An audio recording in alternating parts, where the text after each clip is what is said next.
All right, so let's get to your animal energy for the month. Animal energy for Virgo for March. Really good. Okay. Happy to see that. So you guys got the lion, which is perfect. So the lion equates to the King of Wands in the tarot. Now, here's why this is so perfect for you. So the King of Wands is master of timing, right? He is so much the master of timing that he gets to sit down like on his throne, right? So think of the Knight of Wands, right? Which is really busy running around doing the most, right? Kind of like the feet underneath the water of the swan, right? But the King of Wands gets to sit on his throne because he has truly mastered when to move, when to be still, what is worth his time, what is not. He's highly creative. He strikes gold every single time because he's learned many lessons to get to that level of discernment that he enjoys, right? So the fact that you're coming up as the Lion or the King of Wands for this month really speaks of such an emphasis on timing, especially around the work that you love to do or projects that you are passionate about, right? This also speaks of being in a position of authority, power, leadership. So you could also be feeling a bit of the weight of the world or a little bit extra pressure or a little bit extra, eyes on you or focus or dependence on you. And again, I keep going back to that swan with everything appearing okay, but then underneath a lot is going on. I would say within this to remember to self-care and nurture and look after your own needs as well as others during the month of March as well. But overall, the line coming through is such a beautiful energy of power, authority, leadership, and passion. Really, really beautiful. And strength, of course, of course. Okay. Let's see what's going on for Virgo. What's going on for y'all for March? Did you know that my two best friends in the world are Virgos? I really, I really get along with Virgos very much. Right. Okay. So coming off the top here, we have the Tower. So really interesting, right? Remember what I said about that anxiety and the difference of how things appear versus how they really are, right? The Tower is about a big shift, a big change, and things sort of crumbling, right? Now, what's interesting about this, with what I was picking up about your timeline or wanting things a particular way, may not necessarily line up with others' ideas or the universe and how things work out for you this month, and that the path of least resistance is the path of flow. And then we had the Tower coming in here. I'm really hearing this. It's about it really, really surrendering to things as they want to happen. Again, back to this King of Wands. Knowing what is worth your time and effort and knowing when to walk away. That is key. Okay? Remember, the Tower only comes up to rearrange you and align you to your highest and best path because you've gone off it a little bit. So it's just picking you up and putting you back where you're meant to be. Okay, that's sort of the medicinal way to view the Tower energy, as it were. Okay, Scorpio energy there. Okay, you know what I also like to say about the Tower? I feel the need to talk about that a little bit more. Let me just get this. Okay, why is she looking at me all knowing like that? Okay, don't worry, we'll get there. So the Tower, these are the lovers. Well, yeah, they're there, right there. These are the lovers from the Lover's Key, Gemini energy falling from the Tower. So why that's important? The Tower for me happens when we make more fear-based choices than love-based choices, right? Gemini energy, the Lover's Key, is very much about love-based choices, right? So then we have them depicted here on the Tower as falling from the Tower of their own fear, of their own fear-based choices, of them making choices that weren't aligned with what they truly felt or needed, but aligned with their ego or fear, etc., right? So it feels important here. Fear-based choices versus love-based choices. Think about these shifts that are going to happen for you this month, about this momentum and these changes. Really consider the choices that you made that led you to where you are. And I feel like that could be incredibly helpful and insightful to you. And it may help you regain a sense of perspective when things get a little intense. Okay? It's not as intense as it seems. I want to say to you. Okay? Ten of Swords, though. So let's it's not as intense as it seems. Ten of Swords. An ambulance. So 10 of Swords is very much about a full, complete ending to a cycle. It's about the releasing of things, the letting go, but not always by our own will. It's kind of like a forced let go, like an ending that we didn't necessarily choose. Right? That's more of an 8 of Cups. When it's our choice, it's 8 of Cups. When it's not our choice, it's 10 of Swords. So there's definitely going to be some endings. But this could be also an aspect of yourself that's coming up for review to say, can you just release your need for an example? Can you release your need to control everything? Can you release your need to be busy all the time, even though, especially the King of Wands, even though it doesn't necessarily serve you? There's this aspect of like, I want to keep going. I need to be doing, I need to, right? There's a concept called drivers within a particular branch of psychology. And I've been learning about it recently. There's a driver, I feel like I'm not going to name it exactly, but it's basically a driver that's about always be moving, always be busy, always be doing, right? And it's this real resistance to being still or having nothing to do or being perceived as, inactive or lazy or whatever that is. It could be that, just as an example, there could be something like that that comes up within you that may not be your choice, to kind of come up and go, I can't do this anymore, either to myself or someone around you is going, hey, I love you, but this has got to shift and end and change because I'm worried, or I think that there's a better way to go about doing what you're doing, or whatever this is. I do feel like there's a group of you guys, though, that this has to do directly with your confidence around the work that you do. I feel like we need a boost of confidence around the work that you do in some way, shape, or form. And it could be around your decision-making abilities or your point of authority, the Lion. What else is going on?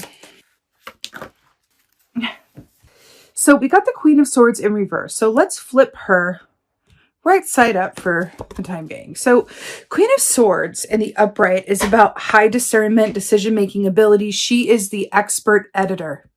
She knows what to cut out and when, and she has no qualms about it, though. It's air energy, right? So Aquarius, Libra, Gemini. So it's interesting that she's coming up here as the editor and as the change maker, because we have changes here, big change with the Tower, change with the 10 of Swords, sometimes a forced hand with that, to the Queen of Swords, which goes, I do not suffer fools gladly. I'm going to make changes where they need to be made, and I'm not necessarily going to let emotion or sentimentality enter into the equation, because it's not personal, it's business. Is what her kind of tagline is.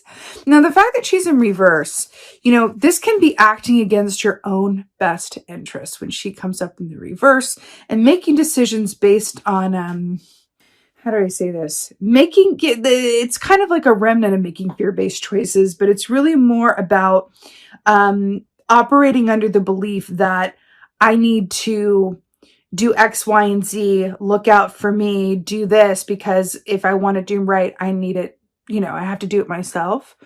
Or I need to do all of this because no one else is going to help me. Or I need to go about it this way because it's better to ask for forgiveness than permission. It's a bit of that underhanded or going about things. This could be in any given scenario where there is a distinct lack of decorum or faith or the above board way of going about things as far as decisions or edits or choices are concerned. So it's interesting here. Again, this can also be an aspect of you where you may be even doubting your ability to make the best decision available because your brain could be feeling a bit overwhelmed. Again, back to that low grade anxiety and that swan of everything appearing one way, but under the surface being, ooh, not so great. Then we have the Queen of Swords in reverse, and we're talking about what's above the water versus what's below the water. I'm getting from this as well, ask for help when and as you need it. True strength is vulnerability. Brene Brown, right?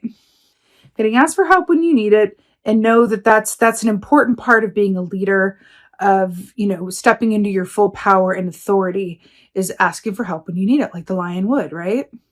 Yeah, it's a distinct Emperor energy here that I'm picking up on. All right, clarifier for the Tower. Wow. So you got the High Priestess in reverse. Now, when the High Priestess comes up in reverse, well, in the upright, she's about connecting in with your intuition to discern a truth that is only available to you in the stillness, right? Then we have this in reverse. This is a resistance to be still. This is a resistance to go inward and access what is inside of you. When she's in reverse, it's about someone or, a group that feels the need to do the most of the time. And then we have it clarifying the Tower. You are really being asked to reassess how you do things and be a master of timing. Back to that line in the King of Wands. There's information that is available to you, but only if you make the time to be quiet, to meditate, to sit in contemplation, to journal, to whatever that is for you. But it just feels like, again, with this anxiety, it feels like it's like the best way to manage that really is to allow it and to be still. Not run away from it, not avoid it, not push it down, not pretend like it's not there, but to really allow it to inform you, because that anxiety is coming up to try to tell you something, right? Let's get a clarifier for the Ten of Swords here. Clarifier for that was quick. Okay, Virgo. 5 of Swords to clarify the 10 of Swords. So this is making sense. Like we said, we said that the 10 of Swords could be about, aspects of yourself coming up to be released, right? Needing to go about something a different way may or may not be your choice as to do so. The 5 of Swords is about you and or other people acting outside of their integrity and going about things in a bit of an underhanded or backdoor kind of way, right? This is the opposite of integrity, right? And we have it with the 10 of Swords. I feel like with you guys, there are ways in which you are acting against your own best interests. And it's going to be different for everyone, but there's a sense or some sort of situation in which you are disempowering yourself or allowing yourself to be disempowered. It's something within that. I feel like for someone specific, there's something about someone taking credit for the work that you do or vice versa. There's something about it just feels a bit, or maybe you're doing more than you get paid. Like maybe you're doing other people's jobs as well as your own, or you're working longer hours than you're actually paid for. There's a way that you are disservicing yourself. Or maybe you're not asking for as much as you're worth, but you're being asked to bring that to an end. Think about the ways in which you are not servicing or honoring yourself and what your true worth is. Something in that, okay? Maybe your focus is a lot on, a job, but you've forgotten like what you're really passionate about and what you're really here on this earth to do. Maybe you're here to create some sort of art, but you've gotten really bogged down in your day job that was supposed to support your art. But in doing the day job, you kind of forgot about the art. Right? Just think about, ways in which that might manifest for you, right? Queen of Swords in reverse. So happy to see that. So King of Pentacles to clarify the Queen of Swords in reverse. So let's talk about an abundance mindset. King of Pentacles is so brilliant, along with this beautiful buffalo energy here. It's very much about that abundance mindset where the King of Pentacles understands that time and money are energy. They're both currencies, yes, but they're both energy. Right? And there are aspects of discernment around if time is money or however you want to word that. Again, back to this King of Wands. How do you spend your time? That feels like the biggest question of this whole reading is, how do you spend your time? Are you getting everything out of it that it's worth? How could you better work with time so that it can serve your greater goals and purpose in your own personal manifestation and abundance? Is there time that you could use to promote yourself, nurture yourself, network, a million different things, right? How could your time be better managed in order to serve what you deserve and what your needs are? Because it feels like with this swan energy and this hermit that refuses to be still, right? It really feels like there's this strong sense of you missing out on an opportunity to connect with the powerful aspect of you that knows exactly what you need and what needs to be released in order to have more time for what you actually want to do or manifest, is what this feels like, Virgo. These are two very powerful energies, Buffalo and Lion. You're being asked to step into those and embody those from a place of belief and confidence. There's a lot more ease and flow that wants to happen within your situation, but I feel like there's an aspect of you cutting yourself off at the knees, heels, something like that, in favor of something else. And I don't know what that something else is. If that's a boss that asks more than they should, or if it's something going on with the family where it's like it's something about that. It feels like an imbalance. And you're being asked to step into King of Wands and become master of your time, right? Let's get an oracle. Oh, God. We got 2 for 1. I really like these. Okay, so we got peace and awakening. So we were talking about this aspect of awakening with like, let's wake up and realign and really go with what we need. And remember that 10 of Swords, an end to the way of doing something. With the 5 of Swords, maybe an end to an aspect of ourselves, or our tendencies to self-sabotage, or our tendencies to whatever XYZ it is, to put others before ourselves, whatever that is. We are awakening into a new way of being. We're seeing ourselves, where we're realizing how we are not always necessarily giving yourselves your best chance or operating within your own best interest. Right? And then we have peace. Now, what's really brilliant about this? Look at this. Look, it's the lion and the lamb. Do you remember that, what I was saying about that Brene Brown quote, true strength is vulnerability? And we have the lion and the lamb, which is the symbol of strength being vulnerability, because the lion represents strength and the lamb represents vulnerability. Fascinating, right? True strength is vulnerability. So ask for help when and as you need it, but also allow yourself to be vulnerable with yourself. And really assume that high priestess position and understand that you deserve everything that you want. You do. You deserve to be compensated for the work that you do. You deserve to love the work that you are compensated for. You deserve to have healthy, functioning, high vibrational relationships. You deserve all that stuff. You deserve a happy, abundant, wonderful home that is your safe haven. You deserve health, wealth, prosperity. You deserve all of those things. You deserve peace, all of those good things.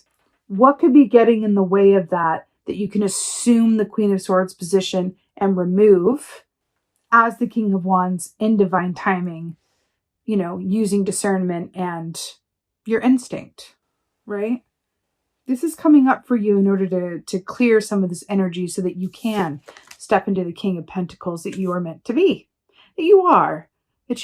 But there's other things going on around you that are acting as an impediment to the full actualization of this energy within you, the King of Pentacles. Okay? But you got this, Virgo. It's a bit intense, but you absolutely got this.